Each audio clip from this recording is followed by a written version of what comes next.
educators.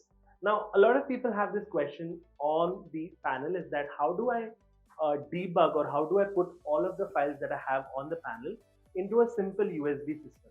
Now, if it comes a time where you have to, shift it to a different laptop or a different device or a different IFPD, we have an option in the system administrator. All you need to do is go onto your settings. Just go on your administer. Now your administer will always have a password.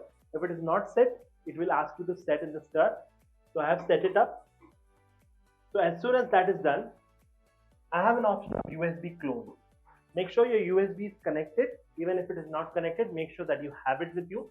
Now you have two options here, either import or export.